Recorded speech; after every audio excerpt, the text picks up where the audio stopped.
Hello and welcome to Velocity Talks. My name is Christopher Durham and I'm the president of the Velocity Institute. We are once again recording, I would say live, but this is a recording from the PLMA trade show, or more specifically the Marketing by Design booth in the PLMA trade show. So thank you very much to Marketing by Design for hosting us. Today I'm excited to welcome Mark Fields all the way from the bottom of the world. We'll talk about that in a minute. If you haven't already subscribed to the YouTube channel, please take a second, click like and subscribe. We would love to have you join us, and it will remind you every time we publish a video. So Mark, it's great to have you. Christopher, delighted to be here. Thank you very much for the opportunity. Yeah? Absolutely. So we always like to start learning a little bit about you. So tell us about Mark. Yeah, thank you. So originally from the UK, background was international food manufacturing.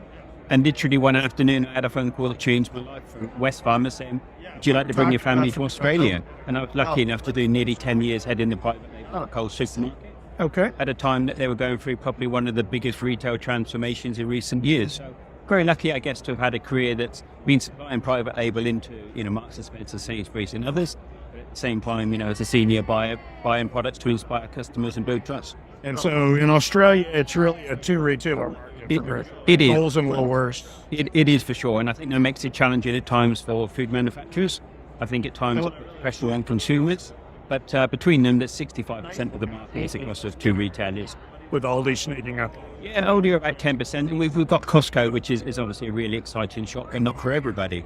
They're around 14% of the market. And the independent sector, which I think is great for where you see innovation in that market. The premium products that are really trying to establish their place in the market before they go into the mainstream retailers. That's about 18% of the market. So still a very exciting time for consumers in Australia, but a very different dynamic to being back up in the UK or Europe. Sure. Absolutely. Well, so you're now on your own doing your thing. So tell us about what you do in your business. Yeah. So about 5 years ago now, as Coles AXS listed, I decided it was a great opportunity to go and help food manufacturers and retailers from the other side. And I launched a consultancy, and we've got an office in Australia. And we've just this year opened an office in the UK. We're a team of 30, and everyone's come out of international food manufacturing or retail. And I think we're retailers and manufacturers doing consulting, as opposed to consultants trying to do retail and manufacturing. So you're not people who don't actually know how to implement the food. Thank you, Christopher. Yeah. And I think, having lived through it and seen it from both sides of the table, you can understand what retailers or manufacturers are looking for. And ultimately, I'd like to think it helps our clients win quicker because of the expertise you can take to them. I mean, I can tell you personally, I've worked for more than one retailer who hired a big consultant. Yeah, might have started with an M or a B, right? Who cost millions of dollars that said, hey, private brand's going to be big. And then we left. Yeah. We hope that when we leave a client, we leave them with something that's tangible, as opposed to a really good quality presentation or pack. Yeah, they then got to work out how do they execute it. And so you're living in Australia, right? Well, we're spending a lot of time in Australia, but we've actually just bought a house in the UK. Okay, we're in the UK. So back in the West Country. Okay. So we're about 2 hours below London, and it's great to be able to spend more time across both markets because there's so much you can learn from either market. And with the free trade agreement in place, we're seeing more companies want to export into either market. Well, you must be almost to the coast, right? Yes. Yeah. From one coast to another. Yeah. It's like Southampton down there. Yeah, and there. Yeah. And that's all the UK geography knowledge I have. You think Stonehenge and you think the Pilgrim Pot Festival, we're not too far away. Yeah. Oh, gotcha. Yeah. Gotcha. Well, so you have a good global perspective, right? So talk to me a little bit about what you see happening in private brand this year. Lucky enough to come across to Chicago for the show last year. That was the first time I'd been here for the show. And I think last year what I went away with was the level of support for private brands here, where the retailers realised that now was the time to push, because traditionally it's been a very low part of their offer. I think what we're seeing in store now, 12 months on, is a significant step forward in the depth of the range. But I would summarise it and say that they're still building the foundation. They're still making sure that they've got the everyday lines covered. Your block cheeses, your meats, your UHT mix, etc. The real fundamentals there to give customers value, but also deliver big returns for the retailers before we get into the likes of having platforms around taste shoots. And there's a bit of taste conversation here this week, but before you get the platforms for the ultimate products, before you get your finest products really coming in and seeing innovation that's winning in the market because consumers will try retailer brand because of confidence. We're not there yet. And I think walking around the stores, and I've been here for a week ahead of the show, I think there's still significant gaps in the store, which are opportunities for the retailers to get the low-hanging fruit Sure. before they really drive innovation. We're starting to see even Kroger just in the last month launched their Mercado line. It's not even big. It's over 13 items, but it's all fintech Hispanic, Yeah. Mexican products. Yeah.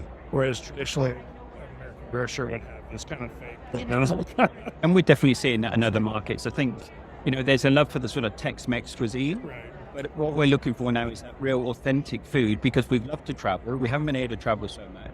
And we want that real experience now. I think it's exciting at this show to see so many international manufacturers. Oh, here. it is. I mean, you can buy Korean, you can buy Spanish, Yeah. whatever you want. That's weird. So as we look towards the future, where do you think the potential is? Where can it? In this market that we're going to see the high growth rates that we've got in the UK. I mean, you look at Sainsbury's, they'll be high 60s. Yeah. You look at Australia, they're mid 30s now. But I think there's significant headway from a US perspective to really drive. I think the next 5 years are very exciting. Yeah, for consumers, for private label. Because if you look at it slightly from the other side and say, if you're a brand, what does this mean for you? A really successful private label strategy across any retailer is how you get customers into the deal. And that way then you can sell branded products in there because you've got a reason for customers to come to you as a destination. So I actually think that's a positive outlook for brands here, as opposed to them seeing a loss of market share because everyone's going to go private label. I think it's just going to be a reset of the balance that will influence where the consumers choose to shop. And while I'm buying the private label products, I want to buy the brands that I love because I'm in that shop. I think we're in the midst of Aldi dramatically changing it like that here. Yeah. We were lucky enough to be in Aldi at the weekend, and looking at their offer, looking at their growth rate over here, I think it'd be interesting to have a put pressure on Trader Joe's, I think it's more interesting how much pressure on group. and I think it will do that as well. But I think Aldi coming into this market with their reputation for a very tight range, great value, and innovation will really stir that whole cocktail up. I think there's a lot of folks that mistakenly believed it was just for rich people. And we walk those stores, it's suburban mommies. And We were very lucky when Aldi came into Australia. Yeah, we'd had the opportunity as a team to see how the UK retailers had responded to Aldi. And I think the view you've just played back there, Christopher, was absolutely right from a UK perspective. So in Australia, we took a different strategy, and Aldi definitely changed the market.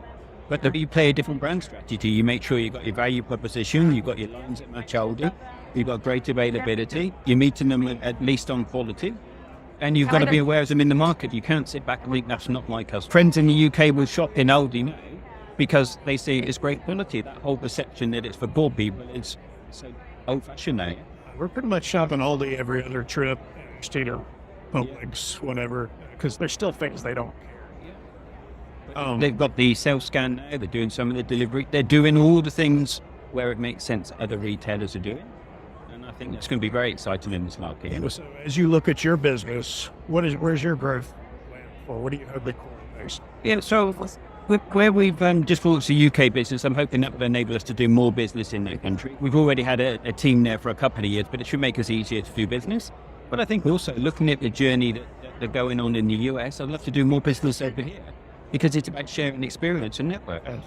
We're not reinventing the wheel. What we're saying is what's worked in other markets, and let's do it. And the playbook really goes back to what David Nichols did with Domino's. Have great products, excite team members, create a point of difference with private label, and that's where I feel the US needs to accelerate that journey, and hopefully that's where the focus is. I sit with the retailers all the time, and I typically say, "What's your President's Choice chocolate chip?" Yep.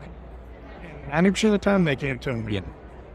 And Dave did, right? This is my cookie. This is what we're building our whole brand up on. Exactly. Yeah. I wrote an article for the Amsterdam PLMH in one old trade press, and that was what I used as my example. Because you're right, everybody needs that to get team members internally excited and believe the brand, because you've got to have the belief in the store, and then it's got to come through to the customer. I think what is very encouraging this week is people are this year talking about taste. Even some of the exhibitors are talking about how they're bringing taste into their products more. Well, it's honestly, it's a refreshing change for U.S. grocery in general, because it's not even really product range. We became such a procurement-focused retail market. It could have been nuts and bolts. It didn't really matter what they were buying. And I'm like, you realize you're actually feeding people, and I'm raising my children, feeding my pets, and whatever it is. I don't really care if you got 2%, whatever, if you got. Help me take care of my family. Yeah. And I think there's lots of opportunity here as that private label journey continues around health labeling the food potentially. Lots of opportunity to help customers make clearer choices on sustainability. It's really interesting looking at the back of the packs and saying, what do I do with that when I finished it? I don't think that's as clear as it could be for consumers. But I think as you get that momentum behind private label, it gives the retailers a chance to say, what do we need to do next to help improve lives of consumers? Because they've got that following, they've got that support internally. I think it just opens up the door to be a very exciting time here. Oh, I absolutely believe that. So we always end up with the same 5 questions. You know the questions, right? Question number 1, what's your favorite word? I think appreciation. Good word. Number 2, are you more artistic or more mathematical? Mathematics. I think I like to move at pace, but I like to think things through. I like to understand what the big picture opportunity is. If you said to me, Mark, design a brand, not my strength at all. But yeah, I think it's about inspiring people and getting people to see the vision you're aiming for. If you could share a meal with anyone, past or present, living or dead, would it be around? That's a really hard question, because I think there's a few, but I think the one I'd give you would be Richard Branson. And I'm sure that's one lot for people to say, but I think for what he's achieved and the way in which he's developed a brand that will now be recognised across so many different areas, from planes to records to hotels, I think there's a lot we can learn from him. And I think he'll be great company. What profession other than your own would you have liked to have tried? I wanted to be a stockbroker. Why? I wanted to be a stockbroker because I was really interested in finance and shares. And that was my other choice. If I hadn't gone into food, stockbroking would have been where I'd like to have gone. And I'd have probably retired by now, Christopher, if that being the case. Or failed. All right. Final question. If you could speak to yourself at the beginning of your career, what advice would you give yourself? I think when I started, it was very much around a career for life, that one job for life. And I think now the jobs that people are taking are jobs that weren't there 2 years ago, 5 years ago. And I think it's going into that environment, saying to yourself, do something you're going to be happy with, but also realise that the journey might take you in a different direction on its way. I never thought when I started working I'd ever live in Australia. And so I think it's not that job for life. I think it's do the right thing, be respectful with people, remember those on the way through, and strengthen your networks and reputations, because you never know where life will take you. Thank you for joining us. Christopher, that was excellent. Really enjoyed it. Thank you for the opportunity. We love having you. Thank you.